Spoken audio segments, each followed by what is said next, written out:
හොඳයි එහෙනම් සාවධානව අහන්න. මේ 2010 වසර ගෙවිගෙන යන කාලය තව දවසකින් දෙකකින් 2011 ලැබෙනවා. අපි පොඩි කාලේ නම් අවුරුද්දක් ගත වෙනවා කියන එක මහා දීර්ඝ කාලයක් වශයෙන් තේරුණා. නමුත් දැන් කාලය යනවා කොහොමද මේ අවුරුද්ද ගියේ කියලා මේ තරම් ඉක්මනට ගෙවුණයි කියන අදහසයි ඕනෑම කෙනෙකුගේ වැඩිහිටි කෙනෙකුගේ සිත තුළ ඇතිවන්නේ. දේවතා සංගුත්තේ තියෙනවා මෙන්න මෙහෙම ගාථාවක්. අච්චන්ති කාලා තරයන්ති රත්යෝ වයෝ ගුණ අනුපොබ්බං ජහන්තේ එවං භයං මරණේ පෙක්ඛමානෝ පුඤ්ඤානි කෛරාත් සුඛමාවහති. මේක දේවතා සංගුත්තේ එක්තරා දෙවියෙක් ඇවිල්ලා කියපු බුදුරජාණන් වහන්සේ වෙත පැමිණ කියපු ගාථාවක්. ඒකට පිළිතුරු ගාථාවකුත් බුදුරජාණන් වහන්සේ වදාළා. අද බෞද්ධ සෑම කෙනෙක්ම අලුත් අවුරුද්දක් ලැබුණා කියලා මහා විශාල විකාර රාශියක් කරනවා. අලුත් අවුරුද්ද ලබන විට ගංගාවක් ගලන්නාසේ රතිඤ්ඤ සද්ද ඇහෙනවා නොනවත්වම. ඒ වගේම විවිධ පාටි දානවා, නොයෙක් දේවල් කරනවා, නටනවා, පනිනවා. ඒ අය දන්නේ නැහැ මේ අවුරුද්දක් ගෙවුණයි කියන්නේ තමන්ගේ වයස අවුරුද්දක් ඉක්ම ගියා කියන කරුණ. ඒ දන්නේ තමන් මරණයට අවුරුද්දකින් කිට්ටු වුණා දැන් කියන කරුණ. ඒ වගේම ඒ අයට තේරෙන්නේ නැහැ මේ සියලුම දේවල් අතහැරලා දාලා යන්නේ යන දවස ලං වී මේ ආවා කියන කරුණ. ඊටත් අමතරව ඒ අයට දන්නේ නැහැ මේක නිකන් සම්මුතියක් පමණයි, සත්‍ය දෙයක් නෙවෙයි කියන කරුණ. මෙයා දන්නවා සම්මුතිය කියන්නේ සම්මත වශයෙන් පිළිගත් සත්‍යයක් පමණයි. සම්මුති සත්‍ය කියන්නේ ඒකයි. 2010 කියලා සත්‍ය වශයෙන්ම දෙයක් තිබුණේ නැහැ. ඒ වගේම 2011 කියලාත් සත්‍ය වශයෙන් දෙයක් ලැබෙන්නේ නැහැ. ඒවා අපේ සිත තුළ තියෙන යම්කිසි සංඥා මාත්‍ර විනා ඒව ඇති පරමාර්ථමය සත්‍යයක් කොහෙත්ම නැහැ. ඒ වගේම ජනවාරි කියලා මාසයකුත් නැහැ, පෙබරවාරි මාර්තු ආදී වශයෙන් දැක්කන මාසත් නැහැ. ඒව සම්මුති පමණයි. පළවෙනිදා දෙවෙනිදා ආදී වශයෙන් කියන දේවල් ඔක්කොම සම්මුති පමණයි. අපි සිටියේ පොඩි කාලේ හිටිය පැවැත්වල නම් ජනවාරි පළවෙනිදා කියන එක කවුරුත් ගණන් ගන්නවත් නැහැ. ඒක රතිඤ්ඤ කරලක් කොහෙවත් පත්තු කරන්නේ. ඒ ටිකක් මොලේ තියන අය කියලා මට දැන් හිතෙනවා. එතකොට මේ විදිහට විකාර කරන අය තේරුම් ගත යුතු වන්නේ තමන්ගේ කාලය, වයස, වයෝ ගුණය ටික ටික මේ අත්හැරලා මරණයට කිට්ටු වුණා කියන කරුණ. මේ ගාථාවේ තේරුම අච්චන්ති කාලා කාලයේ වේගෙන් ඉක්ම යනවා. නැත්තම් ප්‍රයාසර කරන්නාසේ ඉක්ම යනවා. තරයන්ති රත්යෝ රෑදාවල් ගෙවි වේගෙන් ඉක්ම යනවා. වයෝ ගුණ අනුපුබ්බං ජහන්තේ ටිකෙන් ටික වයස් ගුණය අතහැරි යනවා. ඒතම් භයං මරණේ පෙක්කමානෝ මේ මරණයේ තියෙන බිහිභාවය අවබෝධ කරගෙන ඒක අපේක්ෂා කරමින් පුඤ්ඤානි කෛරාත් සුඛමාවහති සුඛය ලබා දෙන බොහෝ පින් රැස් කරන්න කියන එකයි එහි සාමාන්‍ය අර්ථය. මේ දෙවියෝ කියපු ගාථාව. එක්තරා දේවතාවෙක්. එතකොට මේ මෙහාට එන හැම කෙනෙක්ම වාගේ මේ සම්මුතියේ පිළිතලා කටයුතු කරනවට වඩා සම්මුතියේ ඉක්මවා ටිකක් කටයුතු කරන්නට උත්සාහ ගන්නට ඕන. ඊටත් අමතරව තමාගේ වයස දැන් අවුරුද්දකින් ඉක්ම ගියාය, ජීවත් වෙන්න තියෙන කාලය අවුරුද්දකින් කෙටි වුණාය. මිනිවල කරා මොහොතින් මොහොත මේ පියවර උස්සවනවා කියන කරුණ තේරුම් ගත යුතුයි. තේරුම් අරගෙන සෑම කෙනෙක් විසින්ම මරණානුස්සති භාවනාව අඩු වශයෙන් දවසකට විනාඩි 5ක්වත් වැඩිම කිරීම අනිවාර්යයෙන්ම කළ යුත්තක්. එහෙම කරන විට Tamanට තේරෙන්න ඕනේ මේ Tamanගේ ජීවිතයේ කවදා කොතැනදී කොයි ආකාරයෙන් කුමන අවස්ථාවකදී මරණයටපත් වේද කියන කරුණ කාටවත් කියන්නට බෑ. ඕනෑම දෙයක් කරන විට, කියන විට, සිතන විට මරණය සිදුවන්නට පුළුවන්. ඕනෑම තැනකදී, ඕනෑම වයස් සීමාවකදී මරණය කවර ආකාරයකින් හෝ සිදුවන්නට පුළුවන්. ඒ මරණයට පත්වන විට මේ සියලුම දේවල් තමා සතු සෑම දෙයක්ම අතහරින්නට වෙනවා. ඒ සඳහා කිසිම විකල්පයකුත් නැහැ. තමා ඇලුම් කළත් කොච්චර දුරට දූ දරුවන් දෙමාපිය සහෝදර සහෝදරියන් මිත්‍රාදීන් කෙරෙහි ඒ අය සෑම කෙනෙක්ම අත්හරින්න වෙනවා. තමා සතුව තිබුණත් කොයිතරම් ලොකු දේපලක් ඒ සියල්ලමත් අතහරින්න සිදුවෙන එක සිදු වෙනවාමයි. තමන් මේ ඇලුම් කරන තමන්ගේ ශරීරය පංචස්කන්ධ ලෝකයන් නියත වශයෙන්ම අතහැර දාලා යන්නට වෙනවා. එදාට වෙන කරන්නට දෙයක් නැහැ.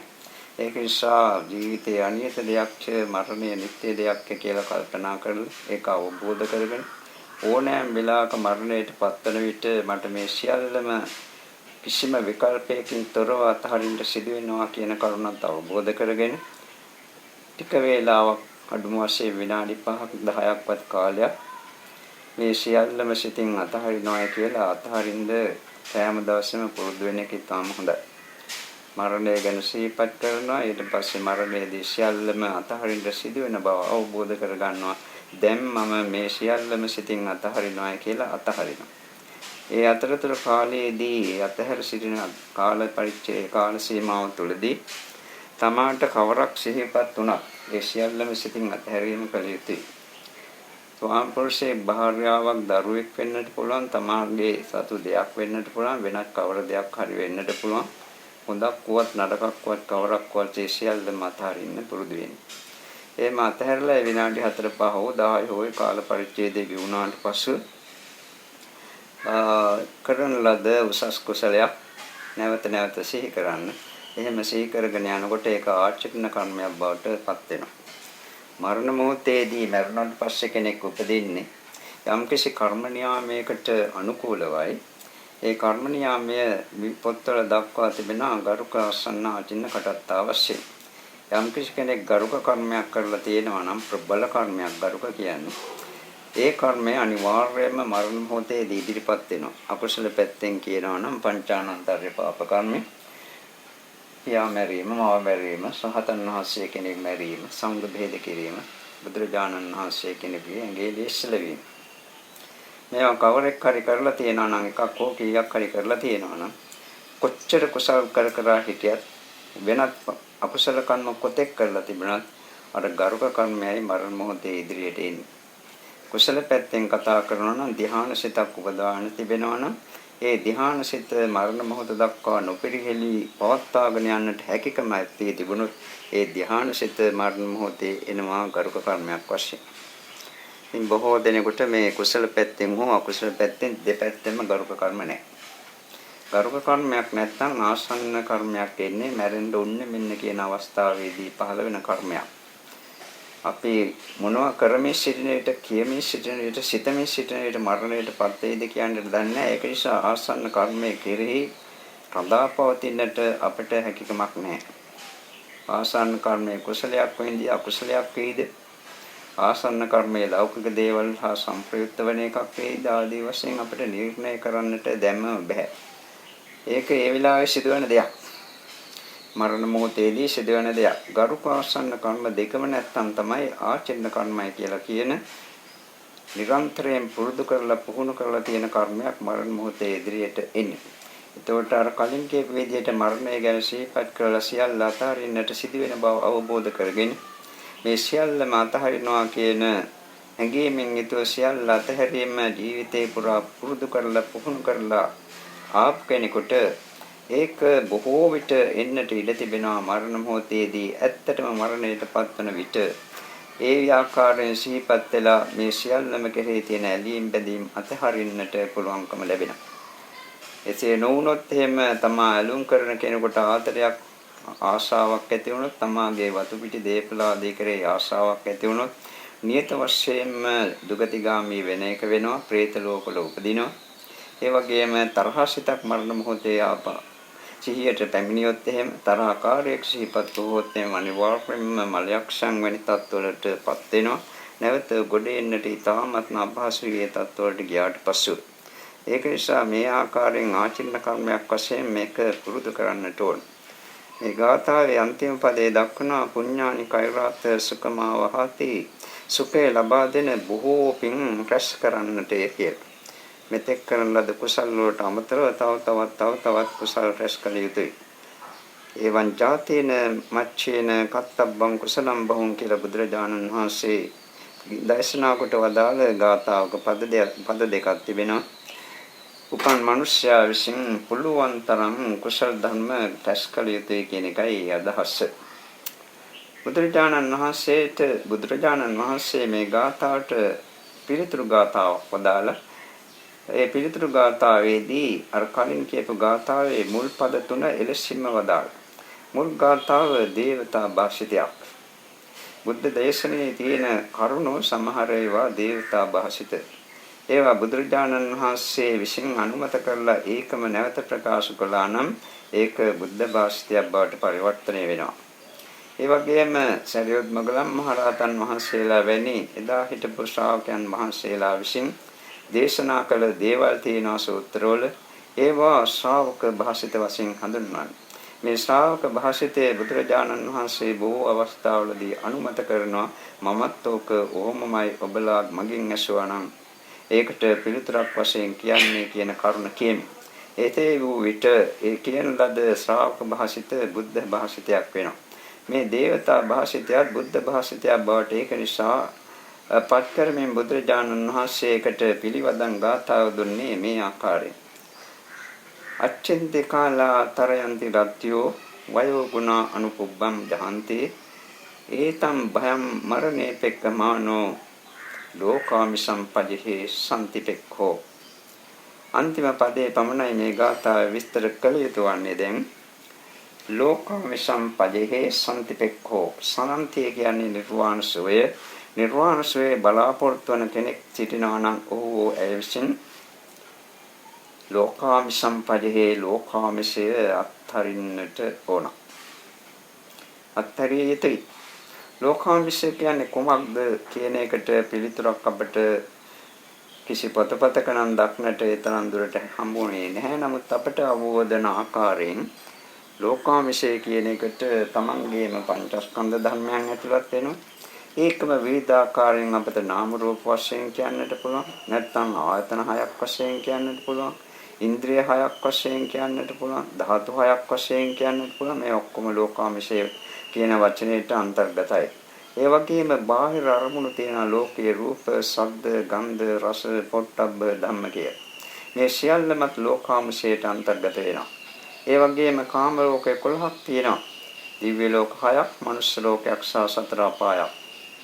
ඒ වගේම බ්‍රහ්ම ලෝක, රූපාවචර බ්‍රහ්ම ලෝක 16ක් තියෙනවා. අරූපාවචර බ්‍රහ්ම ලෝක 4ක් තියෙනවා. මේ කාමාවචර, රූපාවචර, අරූපාවචර කියන ලෝකවල සියල්ලම ඒවා සම්බන්ධ වන සිටිවිලි සියල්ලක්ම ලෝකාමිෂ වශයෙන් ගණන් ගත යුතු වන්නේ.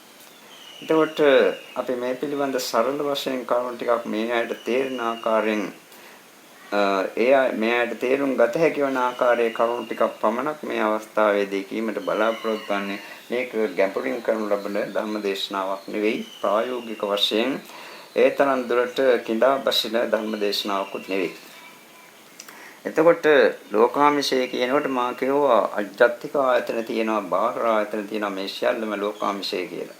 අජ්ජත්තික ආශ්‍රය කියන එකෙන් අදහස් කරන්නේ ඇස, කන, නාසය, දිව, ශරීරය, මනස කියන ආයතන 6.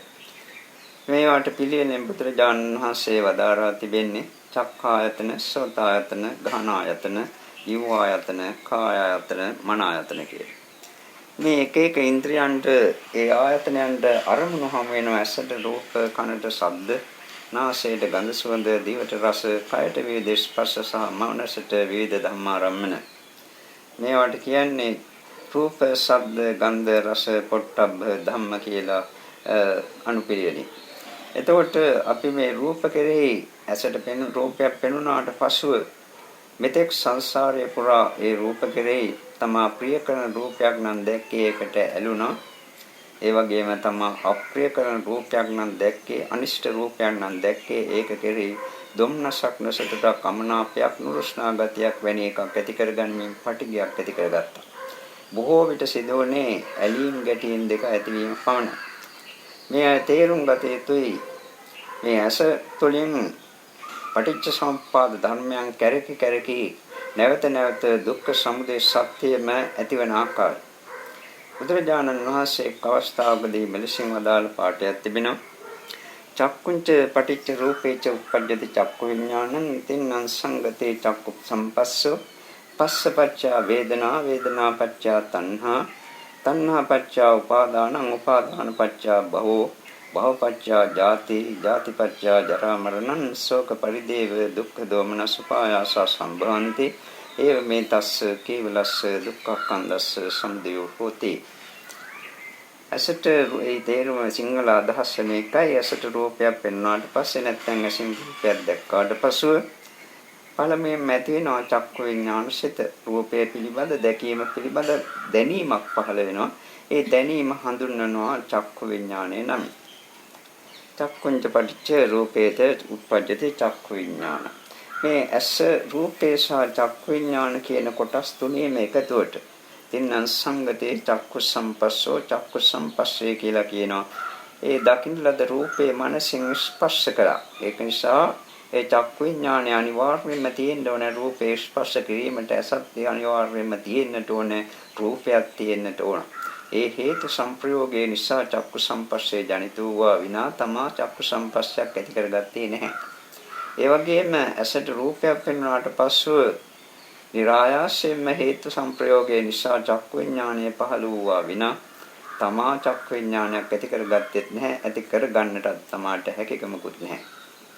ඒ වගේම මේ චක්කු විඥානයේ චක්කු සම්පස්සේ ඇති වුණාට පස්සේ පස්සපච්චා වේදනා වේදනාව ජනිත වෙනවා.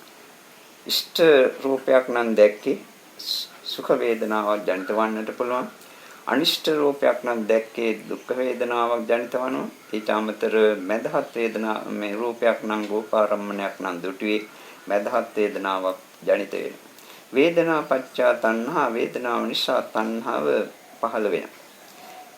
සැප වේදනාවට තණ්හාව ඇති වෙන බව මේ ඇයට අමුතෙන් කියන්නට දෙයක් නැහැ. දුක් වේදනාවටත් බොහෝ විට තණ්හාවක් ජනිත වෙන අවස්ථා තියෙනවා. සමහර අය ඔය බීමත් වෙලා බොහෝ දුක් පිළිලා නමුත් ඒ දුක නැවත නැවත අනුභව කරන්නට ඒ කැමැති. සමහර කාන්තා පක්ෂයේ දන්නවා දරුවන් එහෙම හම්බෙන්න ගියාට පස්සේ විශාල දුකක් අත්දකින්නට වෙනවා කියලා. නමුත් ඒ දුක නැවත නැවත අත්දකින්නට ඒ ප්‍රිය කරනවා. ඊට වඩා කාමක ක්‍රියාවන් නිරත වන විට කායික මානසික වශයෙන් දුකක් පරිලාහයක් ලැබෙන්නේ. නමුත් ඒ දුක ලබන්නටත් බොහෝ සත්වෝ කැමැති. මේ විදිහට දුක් වේදනාවට කැමති වෙන අවස්ථාවක් තිබෙනවා. ඊට අමතරව දුක් වේදනාවක් ඇති වුණාට පසුව සැප වේදනාවට තිබෙන කැමැත්ත නිසා දුක් වේදනාව නැති කර ගැනීමේ ආශාවක් ජනිත වෙනවා. මේක නිසා නොඑක ආකාර කායික වාචික මානසික කර්ම සංස්කාර ජනිත වීමක් එහිදී සිදුවනවා. උපේක්ෂා වේදනාව ඇති වුණාට පස්සේ දුක් වේදනාවට වැඩිය මේකවත් හොඳයි මේකවත් ඇති කියන හැඟීම ඇති වෙනවා. සැපේ නැතිව නිසා උපේක්ෂා වේදනාවට ආශාවක් ඇති වෙනවා. උසස් නිරාමිෂ උපේක්ෂා වේදනා තියෙනවා. හතරවෙනි ධ්‍යානයේ අරූපාවචර ධ්‍යාන හතර ආදී ධ්‍යානවලදී ඇති වෙන උපේක්ෂා වේදනාවක්. ඒ වේදනාවට නිකාන්තයක් හෙවත් ඇල්මක් ඇති වෙනවා. බැඳීමක් ආශාවක් ඇති වෙනවා බොහෝ යෝගාවචරන්ගේ සිත් තුළ. එතකොට ඒ විදිහට වේදනාව කෙරෙහි ආශාවක් ඇති වෙනවා. ඒ තණ්හාව සියල්ලටම තණ්හාව ඇති වෙනවා. ඒ සියල්ලම කිව්වේ තමා දැක්කේ රූපේ ඉෂ්ට අරමුණක් නම් ඒ ඉෂ්ට අරමුණ කෙරෙහි තණ්හාවක් ඇති වෙනවා.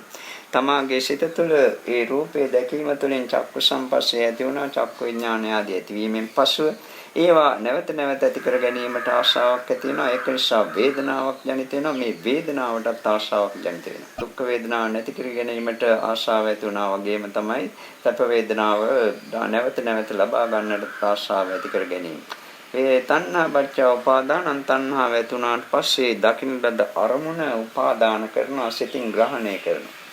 එසේ ආදානය කිරීම නිසා සමහර විට ඒ උපාදානයේ ඊටම දරුණු එකක් වෙන්නට පුළුවන් නැත්නම් සාමාන්‍ය තත්ත්වයක වන්නටත් පුළුවන්. උපාදානයේ වැඩි වෙන්නට ඒ තුලින් ඇති වෙන දුකත් වැඩි. යම් කිසි දෙයක් උපාදාන කිරීම අතහරින්නට අතහැරියොත් එහෙම ඒ තුලින් ඇති වෙන දුක බොහෝ දුරට අඩු වෙනවා. එතකොට මේ උපාදානයේ නිසා උපාදාන පච්චා බහූ කර්ම භව ජනිත කර ගන්නවා. ඒ කියන්නේ මේ උපාදාන කරපු රූපාරම්මණය අපි මේ උදාහරණයට කතා කරන්නේ. ඒ රූපාරම්මණය ඉෂ්ට එකක් නම් ඒක ලබා ගන්නට ඒක තුලින් ආස්වාදල ඇති කර ගන්නට නැවත නැවත ඇති ඒ රූපාරම්මණය දැක දැක සතුටු වන්නට ආදී විවිධාකාරයෙන් නැවත නැවත කර්ම භව ජනිත කර ගැනීමක් තමයි සාමාන්‍ය ලෝකයේ සිදු කරන්නේ. එතකොට මේ කර්ම භව සමහර විට කුසල් සමහර විට අකුසල.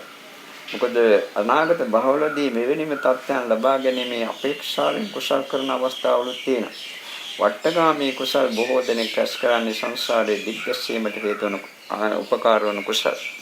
විවට්ටගාමී කියලා සංසාර දුක නැති කිරීමට හේතු වන කුසල් කරන්නේ බොහෝ විට අල්ප වශයෙන්. එතකොට ඒ විදිහට උපාදාන වුණාට පස්සේ උපාදාන පත්‍ය බහෝ කර්ම භව වුණා කර්ම භව නිසා භව පත්‍ය ජාති මරණ මොහොතේ එනවා මේ කර්ම භව 100ට කලින් කියපු ගරුකාසන්නාචින්න කටත්තා කියන කර්ම නියාමයට අනුකූල වන ආකාරය. එහිදී ඒ කර්ම භව එන විට සමහරුන්ට නිමිති වශයෙන් මේවා පහළ වෙනවා. යම් කිසි තැනක උපදින විට සමහර අයට පේනවා ඒ උපදින ස්ථානවල නිමිති. අපාය උපදිනවා නම් ගින්දර පේනවා. හරියට යම් කිසි කෙනෙක් සිහිනයක් දකිනාසේ ඒ අයට පමණයි ඒ මරණයට පත්වන අයට පමණයි ඒක පේන්නේ. අන් අයට ඒක පේන්නේ නැහැ. දිව්‍ය ලෝකවල උපදිනවා නම් දිව්‍යවරු ළඟට ඇවිල්ලා කතා කරනවා වගේ ඇහෙනවා. නැත්නම් කතා කරනවා වගේ පේනවා. සිහින දක්නාසේ අය දකිනවා. මේ විදිහට විවිධ ගති නිමිති පහළ වෙනවා. ඊට අමතර තමා කරන ලද කුසල හෝ අකුසල කර්ම අතීතයේ තියෙන නිසා ඒවා උපාදාන කරගෙන සිටින නිසා ඒ උපාදාන කරගත් කුසල අකුසල කර්ම රැස්කලේ මම කියන වැරදි ඇඟීමේ පිහිටා තිබෙන සිටින නිසා ඒ වගේම භවයේ නැවත නැවත රැඳී සිටීමට අපේක්ෂාව ඡන්දේ කැමැත්ත තිබෙන නිසා අර කරන ලද අකුසල කර්ම අකුසල කර්ම අතහැරලා නැහැ. ඒවා උපාදාන කරගෙන තිබෙන්නේ. ඒක නිසාම ඒවා නිමිත්තක් වශයෙන් ඉදිරිපත් වන්නට පුළුවන් මරණ මොහොතේදී. කර්මයේම නිමිත්තක් වශයෙන් පිළිවත් වන්නට පුළුවන්. දැන් අපි කලින් කරන ලද කුසල කර්මයක් දැන් සිතුවොත් එහෙම අපිට ඒක සිතට පේනවා නිමිත්තක් වශයෙන්. එදා එදා කරපු දේ අපිට සිතින් පේනවා මේ විදිහට කළා කියලා. ඒකයි මේදී මා නිමිත්ත කියන එකෙන් අදහස් කළේ. ධ්‍යාන භාවනා කරන විට ඇතිවෙන නිමිති නෙවෙයි. එතකොට නැත්තම් ඒ කුසල කර්මය හෝ අකුසල කර්මයට කිරීමට හේතුපාදක වූ දෙයක් සීපත් වෙනවා. කර්ම හෝ කර්ම නිමිති ගති නිමිති. මේ කර්ම නිමිති ගති නිමිති පහළ වෙන විට එතෙන්දී ඇතිවෙන විඥාණයට කියන්නේ කර්ම විඥාණය කියලා. මේ කර්ම විඥාණයට අනුකූලව තමයි නැවත ප්‍රතිසන්දිය ගෙනු දෙනු ලබන්නේ. උපේ කියලා සූත්‍ර එකක් හෝ දෙකක් තිබෙන සංයුත්ත නිකායේ ඒ සූත්‍රවල දක්වනවා මේ කර්ම විඥාණය එළඹෙන්න සිටින්නට ඒ වගේ මේක තව තවත් දියුණු වෙන්නට නැවත තැනක උපදින්නට නැවත පුනර්භවය ගෙන දෙමින් ඒක තව තවත් වැඩෙන්නට නම් පංචස්කන්ධ ධර්මයන් අරගෙන ඒ කර්ම භවය මේ කර්ම විඥානේ ජනිතවන්නට ඕන. එතකොට තමයි පංචස්කන්ධ ලෝකයේ උපදීම සිදුවන්නේ. එතකොට පංචස්කන්ධයේ සහිත නාම රූප සහිත ලෝකයක උපදින. එතකොට ඒ කර්ම නිමිති ගති නිමිති වශයෙන් ආපු කර්ම විඥානේ පහළ වෙන විට තමන්ගේ පංචස්කන්ධ ධර්මයි උපාදාන කරන්න කෙනෙක්. ඒක නිසා නැවත නැවත ඉපදීම ගෙන දෙනවා. ඉපදුනාට පසුව නැවත නැවත ජාතිය ගෙන දෙනවා කියන්නේ දුක පහළ වීම. ජාතිපි දුක්ඛ කියලා දුක්ඛ සත්‍ය ආරම්භ කරන්නේ විට ඒ ආකාරයෙන් බුදුරජාණන් වහන්සේ විස්තර කරන්නට. එතකොට අපි මේ ජීවිතයේදී මනුෂ්‍ය ජීවිතයේදී ගියාත්මේ කුසල කර්මයක් සිහිපත් වුන නිසා ඉපදුනා. මේ දක්වා මේ ජීවිතේ පුරා යන්තා දුක් විඳානන් දුක් විඳේ ඒ කුසල කර්මයේ විපාකයේ වශයෙන් ඉපදිච්ච නිසා තව අනාගතයේදී කොච්චරනම් දුකක් විඳින්නට සිදු වෙයිද කියලා අපි දන්නේ. මොන කර්මඵල දෙන්න වෙයිද කියලා දන්නේ. මොන ව්‍යාධි හැදෙයිද මොන ජරා දුක් ඇති වෙයිද කියන්නේ අපි දන්නේ. ඒ සියලුම දුක් අනාගතයේදී විඳින්නට වෙනවා. මරණ දුක් කොයිතරම් දුරට විඳින්නට සිදු වෙයිද කියලා දන්නේ නැහැ. ඒ සියලුම දුක් විඳින්නට සිදු වෙනවා හේතුව අර කර්මය උපාදාන කරගෙන කුසල කර්මය ඒකේ විපාකයක් වශයෙන් නැවත ඉපදිච්ච නිසා ජාතියගෙන දීමස. ජාතිය පහළ වීම දුකක පහළ වීමක්. ජාතිය පහළ වුණා කියන්නේ ජරාවක් වෙනවා, ව්‍යාධියක් වෙනවා, මරණයක් වෙනවා. බුදුහාමුදුර එක් අවස්ථාවකදී ප්‍රකාශ කොට වදාරනවා මිනිසෙක් ඉන්නා එක්තරා තැනිය සානුවක වැනි තැනක තුන් පැත්තකින්ම මහා විශාල ගල් පර්වත තුනක් පෙරලි යනවා නොනවත්තා. මේ මිනිස්සයා මේ ලෝකේ දෙයක් ඒවා ගැන සැලකිල්ලක් දක්වන්නේ නැතුව ඔහේ සතුටු දිවි නටනට ආසිරින. අර ගල් පර්වත තුන ඇවිල්ලා මේ මිනිස්සයා පොඩි පට්ටම් කරලා යනවා. ඒක මිනිහට තේරෙන්නේ නැහැ. ඒ වගේ ජාති පර්වතේ කැරකෙනා ව්‍යාධි පර්වතේ පෙරකි කැරකෙනා මරණ පර්වතේ කැරකි එනවා. එහෙම කැරකි ගියාට පස්සේ ආ මරණයට පස්සේ වැටුණාට පස්සේ නැවත වැටෙන්නේ ජාති පපාතේ පපතන්තේ ජරා පපාතේ පපතන්තේ ආදී වශයෙන් දැක්වූ පරිදි නැවත ජාති ප්‍රපාතයකට ව්‍යාධි ප්‍රපාතයකට මරණ ප්‍රපාතයකට නැවත නැවත දුක මේ ආකාරයෙන් ගමන් ඇති නැති යනවා. ඒව මේ තස්ස කේවලස්ස දුක්ඛක්ඛන්දස්ස සමුදයෝ හෝති. මේ දුක්ඛක්ඛන්දේ සමුදය මේ ආකාරයෙන් ක්‍රියාත්මක කරනවා.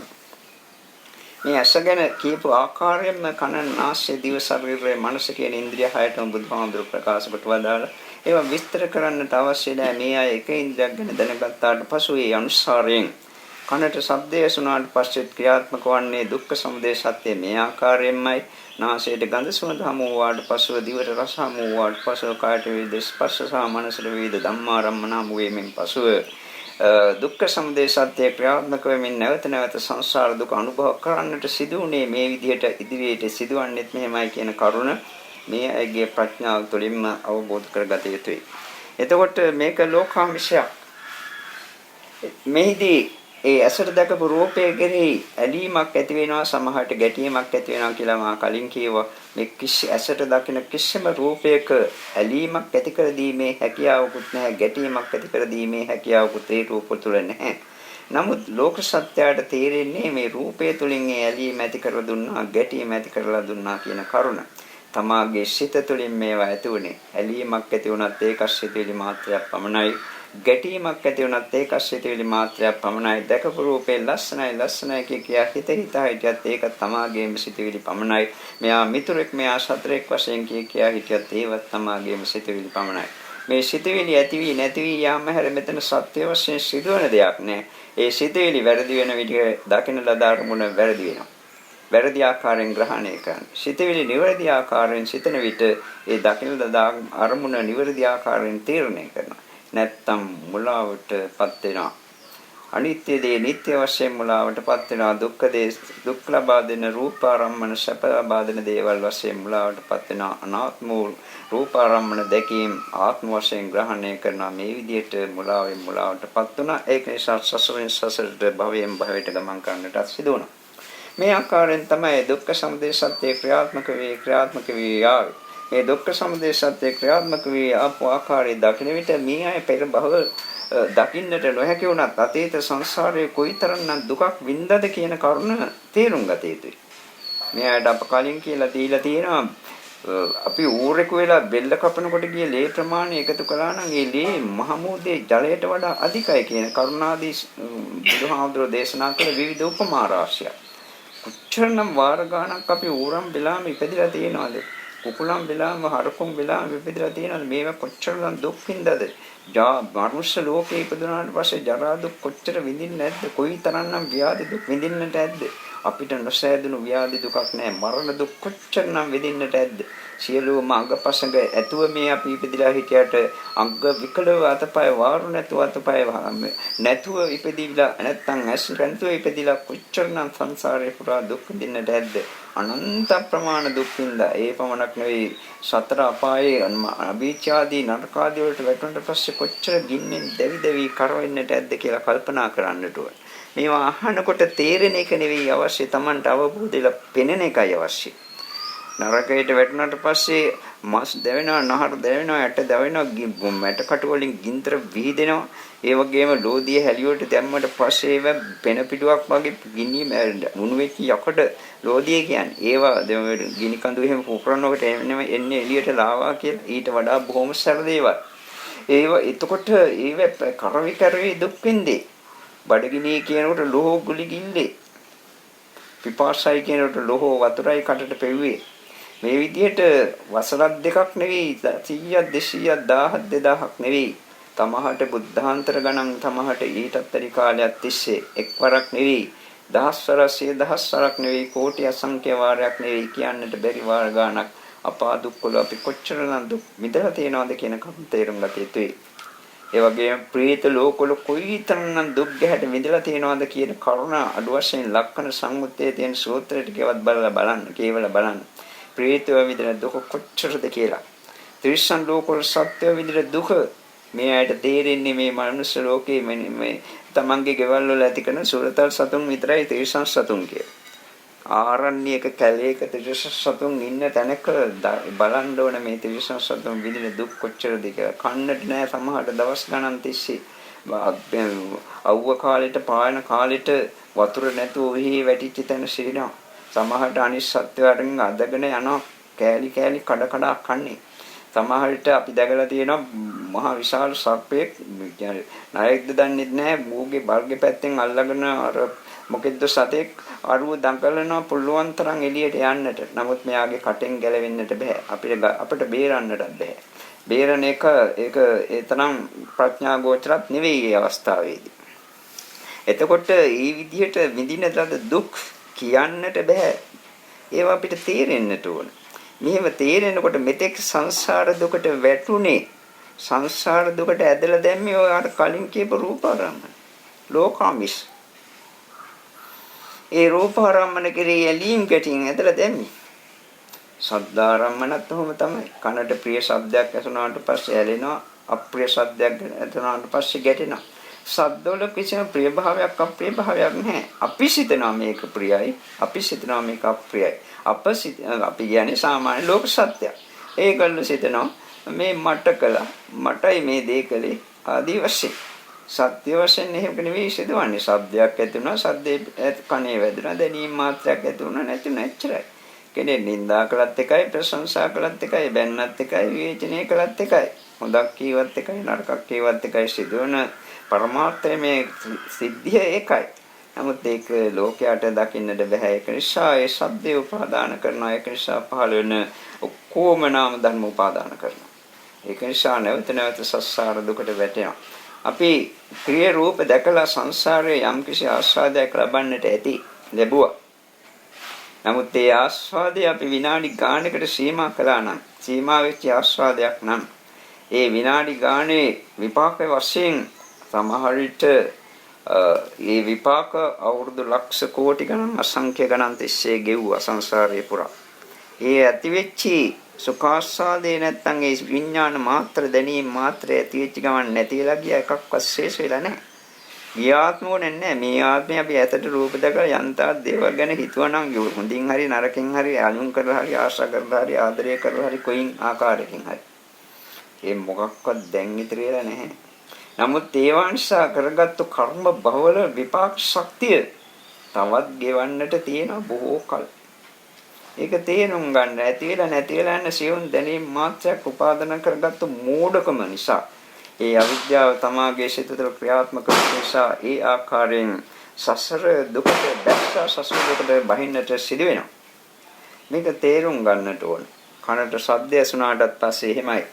කෙනෙක් ප්‍රශංසා කළත් ඒවත් අනුන්ගේ නින්දා කළත් ඒවත් අනුන්ගේ ශබ්ද මාත්‍ර ඇති වුණා නැති වුණා. එච්චරයි ඒක පිළිබඳ දැනීම ඇති වෙනවා නැති වෙනවා. මේ දැනීම ඇතිවීම නැතිවීම හැර මෙතන වෙන කිසි දෙයක් නැහැ. සත්‍ය වශයෙන් කිසි දෙයක් නැහැ. ඒ ඇතිවෙච්ච නැතිවෙච්ච දැනීම මාත්‍ර වල නැති ගියාට පස්සේ කිසිවක් ශේෂවන්නේ නැහැ. නමුත් ඒවා උපාදාන කරගෙන කරපු කර්ම වල විපාක සත්‍යයෙන් අදත් අපි ගෙවෙනවා. මතුවටත් තව කර්ම ගෙවෙන්න තියෙනවා.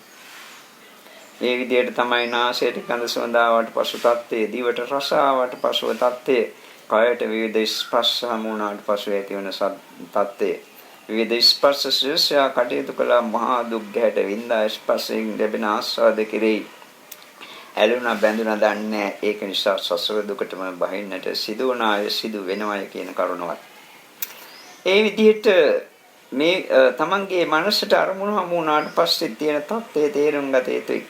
මේ මනසට අරමුණු ධම්මාරම්මන සිතවිලි ආවට පසුව තමයි මේ ඔක්කොම දේවල් සිදුවන්නේ. සිත තුළ සිතවිලි ජනිතවන්නේ නැත්නම් කිසිම දෙයක් කිසිම ආගයක් අපට ඇත්තේ නැහැ. කොච්චර රූපයක් දැක්කත් දෙවඟනක් ඇවිල්ලා හිටියත් ඒ දක්න ලද රූපේ දැක්කාට පසුව දැකීම මාත්‍රයකින්ම සිත නවතිනවා නම් එක දෙවඟනක් තියා දෙවඟනන් 1000ක් ආවත් ඒ සිතට ඒක කිසිම බලපෑමක් කරන එකක් නෙවෙයි. මොකද සිතින් අල්ලන්නේ ලස්සනයි කියලා සිතින් ආස්වාද කරන්නට යන්නේ ඒක හොඳයි කියලා. ඒ ආස්වාදය කියන්නේ දැවීමක් කියලා දන්නවා. ඒ ආස්වාදය කියන්නේ දැනීම මාත්‍රයක් පමණක් කියන එක දන්නවා. ඒ ආස්වාදය කියන්නේ දැනීම මාත්‍රයක් ඇතිවීම නැතිවීම විතරයි කියන එක දන්නවා. එතන ඇති දෙවඟනක් නැති බවක් දන්නවා. මේවා දන්නේ කෙනෙකුට මේවා ගැන අවබෝධයෙන් ප්‍රත්‍යක්ෂ සද්දකලා සිටින කෙනෙකුට දැනීම මාත්‍රයෙන් නවත්තන්නට පුළුවන්. දැකපු රූපේ දැකීම මාත්‍රයෙන් නවත්තන්නට පුළුවන්. අසන ලද ශබ්දයේ ඇසීම මාත්‍රයෙන්ම නවත්තන්නට පුළුවන්. ඒක අල්ලගෙන මේ මටය මගේය කියලා හිතාන තව කල්පනා කර මෙහෙම කිව්වා මට මෙහෙම කළා කියා. ඕව සිතා අතීතයේ හෝ අනාගතයේ මෙහෙම කරයි කියා ඒවා ගැන හිතා වර්තමානයේ මෙහෙම කරනවායි කියා හිතා කටයුතු කරන්නට යෑම සංසාරයේ දිග්ගැසීමට හේතු වන දුක්ඛ සමුදය සත්‍ය ක්‍රියාත්මක වීම. ඒක නිසා මනස තුල තමයි මේ ඔක්කොම දේවල් ක්‍රියාත්මක වන්නේ. අපි හිතමු කෙනෙක් දවස් 3ක් එක දිගට සිහි නැති වෙන්න බෙහෙතක් විද්දයි කියලා. මේ පුද්ගලයා ළඟට දැන් සිහි නැතිලා ඉන්න කාලය තුලදී තමන්ගේ අම්මා එනවා. තමන් ප්‍රිය කරන භාර්යාව නැත්තම් දරුවෝ සහෝදර සහෝදරිය එනවා. මේ පුද්ගලයා දන්නෙත් නෑ මේ අම්මයි මේ දුවෙක් මේ පුතෙක් මේ සහෝදරයෙක් මේ මිත්‍රයෙක් කියලා. මේ පුද්ගලයා බලන් දෙනවා පරම හතරේ. තීන තීච්ච පුද්ගලයා දන්නෙත් නෑ මේ ආවේ පරම හතරෙක් කියලා. ඊළඟට එන අය හිතනවා මේ මගේ පුතා මගේ නංගි මගේ මල්ලි ආදී වශයෙන් විවිධ නෑකම්. ඒ තී නැති වෙච්ච පුද්ගලයා දන්නෙත් නෑ මේ අය Tamanට මෙහෙම කියනවාද කියලා. ඒ වගේ මේ සී නැති වෙච්ච පුද්ගලයාගේ සිත තුළ නෑ මේ මගේ ඇඟක් මේ මමෙක් කියලා. ඒ සී නැති වෙච්ච පුද්ගලයාගේ සිත තුළ නෑ මේ Taman ළඟට ආවේ තමන්ගේ අම්මයි මගේ නංගිය මගේ අක්කය මගේ මිත්‍රයෙක් නැත්තම් මේ මගේ හතුරෙක් ඔය මොකක්වත් නෑ. සිත තුළ තමයි මේ සෑම දෙයක්ම ක්‍රියාත්මක වන්නේ. චිත්තේන නීයති ලෝකෝ චිත්තේන පරිකස්සති. චිත්තස්ස එක ධම්මස්ස සබ්බේවම වසමං වගෝ කියලා බුදුහාමුදුරුවෝ දැක්කෝ ගාතාවක් තියෙනවා. චිත්තේ සිතෙන් තමයි ලෝකය ඇදගෙන යන්නේ. චිත්තේන නීයති ලෝකෝ චිත්තේන පරිකස්සති. සිතින් තමයි දාලා මේ කරකවන්නේ තියෙන්නේ. එකම ධර්මයක් වූ මේ සිතට ලෝක සත්‍යම වසමන් වූ වසඟයට පත්ලා තියෙන යථා තත්ත්වයේ යථා පරිදි නොදන්නා අවිද්‍යාව ක්‍රියාත්මක වන නිසා මේ ආකාරයෙන් Tamanට තේරෙන්නට ඕන මේ බාහිර රූප ශබ්ද ගන්ධ රස පොට්ටබ්බ ධම්ම කියන අරමුණු තුලින් සිදුවුනේ මහා විශාල අනර්ථය සංසාර දුකට ඇද දැමීමක් කියන කරුණ. ඒ සංසාර දුක කොච්චර දරුණු එකක්ද අනාගතේ කොච්චර සංසාර දුක් විඳින්නට වෙනවද කියන කරුණත් අවබෝධ වෙනකොට අපි අතහරින්නේ නැහැ. අපිට මේවා අතහැරිය යුතුයි කියන හැඟීම හිත තුළින් පැන නගිනවා. ඒකයි අවශ්‍ය. බලෙන් ආරෝපණය කරන්නට ආරූඪ කරන්නට බෑ මේවා. තමාගේ අවබෝධය තුළින් පච්චත්තම් වේදිතබ්බෝ විඤ්ඤෝහේ තමාගේ නැනපමණින් අවබෝධ වී පෙනී යන කරුණ. මා මේ හදවතින් අවබෝධයෙන් කියන්නේ මේ ඇයට මේවා සංඥා පමණයි. ඒ අවබෝධය ඇති වෙච්ච දවසක තමයි කවදා හරි දවසක මේ හාමුදුරුවෝ කිව්වේ මේකයි කියලා යන්තම් හෝ තේරුම් ගන්නට පුළුවන්කම ලැබෙන්නේ. එතකොට Tamanට ඒ විදිහට රූප ශබ්ද ගන්ධ රස පොට්ටබ්බ ධම්ම කියන අරමුණු ප්‍රිය දේවල් වශයෙන් නෙවෙයි පේන්නේ. සංසාර දුකට ඇද දමන සංසාරයේ දුක්ඛේ ගැටගසන සංගෝජන වලින් බැඳී යන ඒ වගේම මුලා කරවන ධර්ම වශයෙන් මෙයාට පුළුවන් නම් අර අපි ලියපු ලෝතර හොදකලා පුතේ ගාථා 17න් එහාට ගාථා ටික කියවලා බලන්න. නැවත කියවන්න 10 12 සැරයක් පරි කියන්න. සමහර දේ වැදක්වලා තියෙන්නේ එක වාක්‍යයකට එක වචනයක් පමණයි. ඒ වචනෙන් ගැබ්බෙන අර්ථය ඡේද ගානක් ලියන්නට ඕන එකක්. සමහරට එකම උපමාවක් පමණයි. උපමා රාශියක් තියෙන තැන එක උපමාවක් ගත්තොත් ඒක පරිච්ඡේදයක් ලියන්නට පලන් වන උපමාවක්. ඒවා අවබෝධයෙන් දකින්න. ඒ විදිහට ඒක කියවලා බලන්න. ඒ බැලුවාට පස්සේ නැවත මුලින් ඉඳලා පිවිසම කොටසේ ඉඳලා නැවත ඒක පරිශීලනය කරලා බලන්න. එතකොට ධර්මද්දුරට හෝ මෙයාගේ සම්මාදිට්ඨිය ඍජු වේවි. ඒ වගේම මේ දලි උපාදාන අඩු කර ගන්නට හැකියාව ලැබේ. මේ විදිහට ලෝකාමිෂ තියෙනවා මහා ගොඩක්. රූප ශබ්ද ගන්ධ රස පොට්ටබ්බ ධම්ම කියන එකයි අපි කතා කළේ. මේට අමතර ඒකේ අනිත් පැත්ත ගණන් කරන්න ඕන නම් අධ්‍යාත්මික වශයෙන් ওই බාහිර වශයෙන් කතා කළේ. තමාගේ රූපේ තියෙන වේදනාව නැති තියෙනවා සංඥා තියෙනවා සංඛාර තියෙනවා විඥාන තියෙනවා කියන්නේ මේ සම්මුතිය පිහිටලා. එතකොට තමන්ගේ රූපේට තමන් කොච්චර ඇරුණද ඉස්සර අර බහුවලදී අපි විඳපු දුක් ඔක්කොම විඳේ වැඩිපුර ඒවා 90ක් විතර දුක් විඳේ කය තිබුණ නිසා. නමුත් ඒ තරම් දුක් දුන්න කයවල වලට මගේ මගේ මගේ කියලා ඇලුම් කළා. ඒක පවත්වාගෙන යන්න ආශා කළා. විශාල මෝඩකමක් එදා තිබුණේ. ඒ තරම් දුකක් ලබා දෙන මේ කයක් තමයි දැනුත් තියෙන්නේ. ඉපදිච්ච දවසේ ඉඳලම අද දක්වා විශාල දුක්, අනාගතේ තව දුක්. ඒ දුක් ලබා දෙන මේ කය තමයි මම කියලා හිතන්නේ. මේ කය තමයි මගේ කියලා හිතන්නේ. මේ කයට තමයි ඇලුම් කරන්නේ. මේ කය තමයි දිගින් දිගට පවත්වාගෙන යන්නට ආශාවකින් යුතුව කටයුතු කරන්නේ.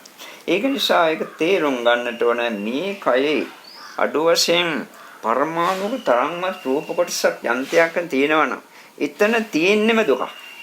රූපයක යම්කිසි පරමාණුක තරම් කොටසක් හරි පහළ වෙනවනම් ඒ කියන්නේ බාහිර රූප නෙවෙයි අපි මේ කතා කරන්නේ තමන්ගේ පංචස්කන්ධ රූපේ රූපස්කන්ධයේ ඒ දුකක පහළ වීමක්. දුකක පැවැත්මක්.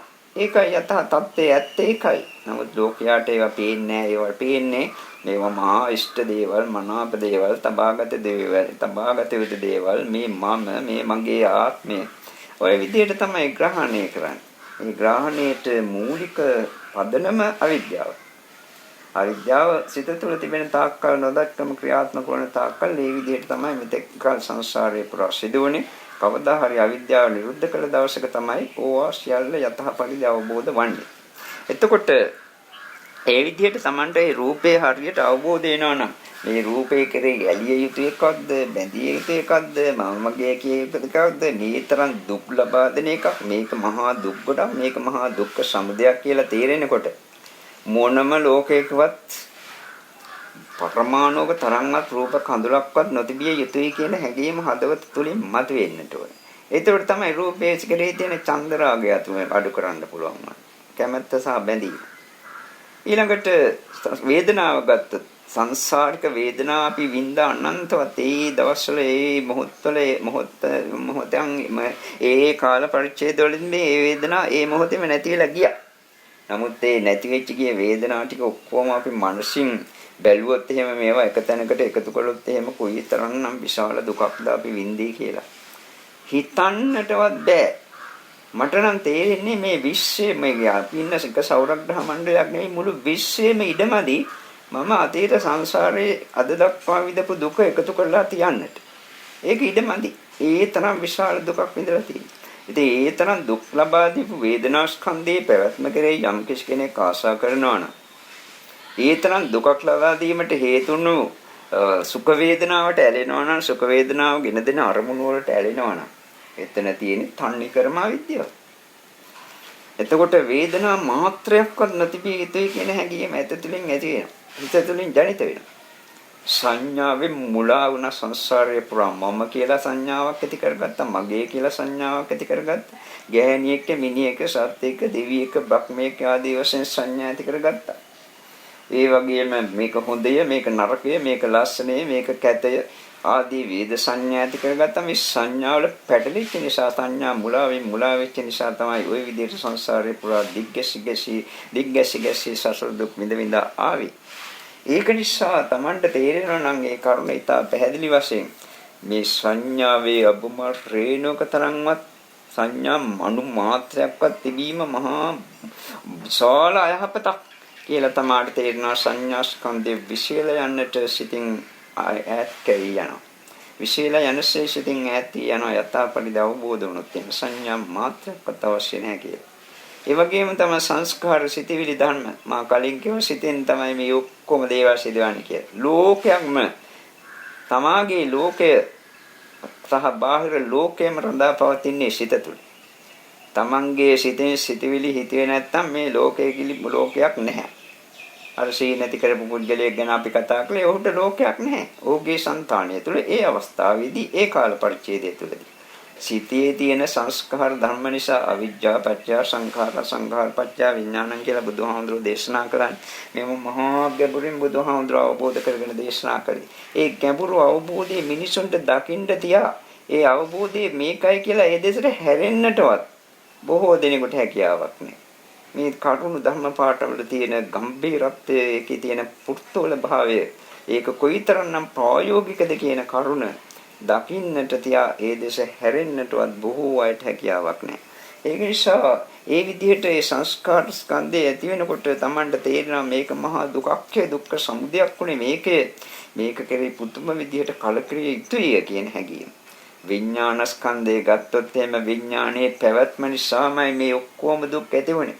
සෑම විඥානයක්ම ජනිත වීමට හේතු වුණේ නැවත නැවත ඉපදුණු ප්‍රතිසන්දි විඥානය ගෙන දිච්ච නිසා. ගෙන දුන්න නිසා. ප්‍රතිසන්දි විඥානයේ කොතන ගියත් එතන ඇති වෙන නාම එතන ඇති වෙච්ච නාම රූප වලට ඇලෙනවා බැඳෙනවා. මගේ කියලා ගන්න. ඒකයි ඔය දුක්ඛ සමුදය සත්‍ය විස්තර කරන විට తත්‍ර තත්තා බිනන්දටි කියලා බුදුහාමුදුරුවෝ දේශනා කොට වදාළා. ගිය තැන ඇලෙනවා. ඉපදිච්ච තැන බැඳෙනවා. අපාය ගියත් ඒ රූපයට ඇලෙනවා. එච්චර දුක් දෙනවා. ප්‍රේත ලෝකෙට ගියත් ඒකට ඇලෙනවා. පණුවෙක් කියලා වැසිකිලි වලක පණුවෙක් කියලා ඉපදුනත් අපි අනන්තවත් ඉපදිලා තියෙනවා වැසිකිලි වල පණුව වෙලා. ඉතින් ඒකටත් ඇලෙනවා. මිනිස්සෙක් වුණත් ඇලෙනවා, දෙවියෙක් වුණත් ඇලෙනවා, බ්‍රහ්මයෙක් වුණත් ඇලෙනවා, මොන සත්ත්වෙක් කියලා ඉපදුනත් ඇලෙනවා. එතකොට මේ ප්‍රතිසන්දේ විඥානයේ නිසා සංසාර දුක් ඔක්කොම විඳ දුක්ඛේ බීජය එතනයි තියෙන්නේ. මේ ප්‍රතිසන්දේ විඥානයේ ගෙන දෙන හේතුවයි දුක්ඛ බීජය. ඉතින් ඒක දකින්නකොට Tamanට තේරෙනවා මේ ප්‍රතිසන්දි විඥානේ මුළු ලෝකෙ කිසි තැනක කවදාවත් පහළ නොවිය යුතුයි කියලා. ඊළම වශයෙන් කතා කරනවා සුද්ධාවාසයකවත් පහළ නොවිය යුතුයි කියන හැඟීම ඇති වෙනවා. මොකද එතනත් මෝඩකම ක්‍රියාත්මක වන්නේ මේ සිත සහ කය මමය මගේ කියන හැඟීමේ පිටර ආත්ම දෘෂ්ටියේ පිටර සිටිපු නිසායි ඒ අය සුද්ධාවාසවල ඉපදින. අනාගාමීලා හිටියා. ඒක නිසා එතකොට මේ පංචස්කන්ධ ධර්මයන් කෙරෙහිම පුදුම කලකිරීමක් ඇති වෙනවා.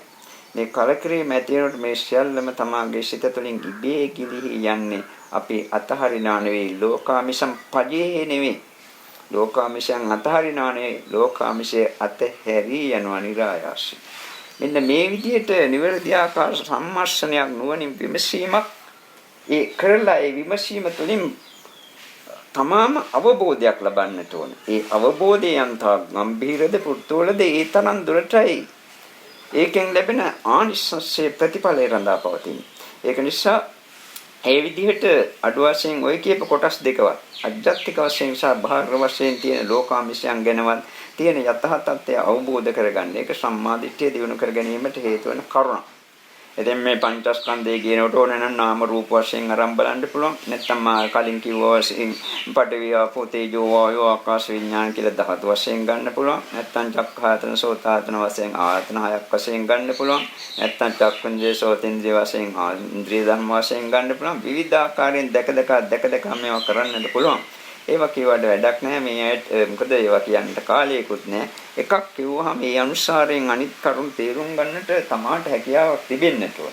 එහෙම තිබෙන කෙනෙකුට තමයි ඒ ධර්ම කරුණු විනිවිද දකින්නට පුළුවන් වන්නේ, පළල්ල දකින්නට පුළුවන් වන්නේ.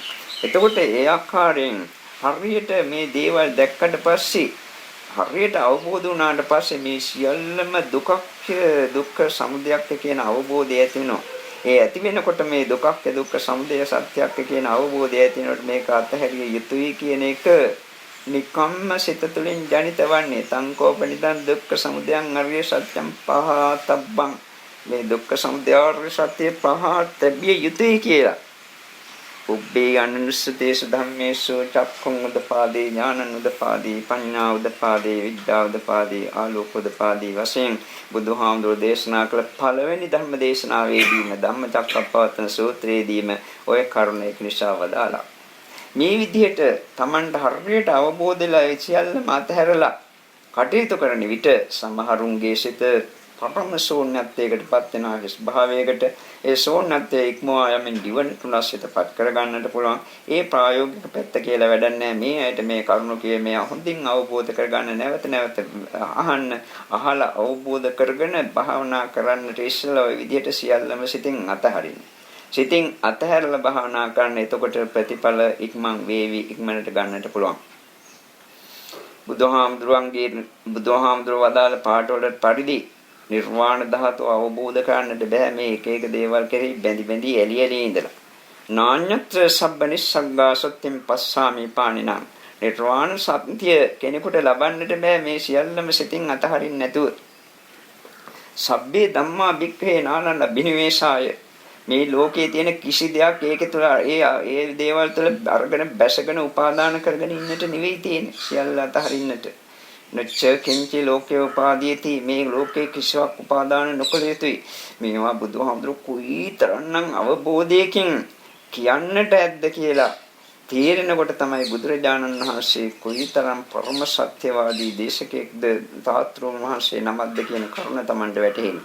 එතකොට ඒ විදිහට මේ සියල්ල අතහරින්නට ඕනේ. දැන් ওই දුක්ඛ නිරෝධ සත්‍ය විස්තර කරන විට නිවන විස්තර කරන විට ඒතං සන්තං ඒතං පනීතං යදිදං සබ්බ සංඛාර සමතෝ ඒ නිර්වාණය සාන්තයි ප්‍රණීතයි කුමක්ද සබ්බ සංඛාර සමතෝ මේ සියලුම සංස්කාර සමනේ විලා සංසිඳිලා නිවිලා 100%ම නෝන සෝවාන් සකදාගාමී අනාගාමී යන අවස්ථාවේ දේවස් නිවෙනවා. අබ්බූපති පටිනිස්සග්ගෝ සියලුම උපදිසිතින් ගිලිහිච්ච ගිය අවස්ථාව. කාමූපදිවත්, ditthි උපදවත්, තත්වාද උපදී, අபிසංඛාර උපදී ආදී සියලුම උපදීන් සිතින් ගිලිහි ගිය අවස්ථාව. නිවන් ලැබෙන්නේ එතකොට. සබ්බ සංඛාර සමතෝ සබ්බූපති පටිනිස්සග්ගෝ තණ්හක්ඛයෝ මේ සංස්කාර ධර්ම කෙරෙහි තියෙන තණ්හාව නැත්තටම නැති වෙන ආකාරයෙන් සේවී ගිය අවස්ථාව. తాවකාලික වශයෙන් හරි. රහත් වෙනකොටයි 100%ම සේවී යන්නේ. නමුත් මේ මාර්ගඵලයක් ලැබෙන විට තණ්හාව තමාගේ සිත තුළ ක්‍රියාත්මක වන්නේ නැහැ. තබ්බ සංඛාර සමතෝ සබ්බූපති පටිනිස්සග්ගෝ තණ්හක්ඛයෝ විරාගෝ මේ සියලුම කෙරෙහි විරාගය ඇති වෙන්නට ඕන. විරාගය කියන්නේ සම්පූර්ණයෙන්ම අතහැරිච්ච නැලීම. එතකොට තමයි මේ පංචස්කන්ධ ධර්මයන් සහිත සකල සංස්කාර ධර්මයන් කෙරෙහි මම පවත්නා ඒ නාම රූප ධර්මයන්ගේ පැවැත්ම නිරුද්ධ කරලා නාම රූප ධර්මයන්ගේ නිරෝධය දැකලා නිවන සාක්ෂාත් කරන්නට පුළුවන් වන්නේ. ඒක නිසා මේ කියපු කරුණ අද කියපු දේශනාව එක සැරයක් අහලා මේ අයට මදි 10 12 සැරයක් අහලත් මදි. එක සැරයක් අහවට වඩා විශාල අවබෝධයක් ඊළඟ සැරේ ලැබී ඊට වඩා විශාල අවබෝධයක් 10 වෙනි සැරේ අහන විට ලැබී ඊටත් වඩා විශාල අවබෝධයක් 25 සැරයක් අහලා යනවා අවබෝධ කළා නම් ඊටත් වැඩි ලැබී. සමහර අය අපිට කියලා තියෙනවා අපි කරපු ධර්ම දේශනා එක සැරයක් නෙවෙයි හාමුදුරුවෝ 10 සැරයක් නෙවෙයි 25 සැරයක් නෙවෙයි 50 සැරයක් නෙවෙයි ඊටත් වැඩි අහන්න තවත් ගැඹුරින් අවබෝධ වෙනවා කියලා. ඉතින් මේ විදිහට ඒ කරුණ අවබෝධ වුණාට පස්සේ සියල්ල සිතින් අතහැරියා නම් පිරිසුදු මනසක් තියෙන පිරිසුදු මනසින් අල්ලා නොගස් සිත ඇති මනසකින් භාවනාව කළොත් භාවනාවෙන් ප්‍රතිඵල ඉක්මනින් ගන්නට පුළුවන්.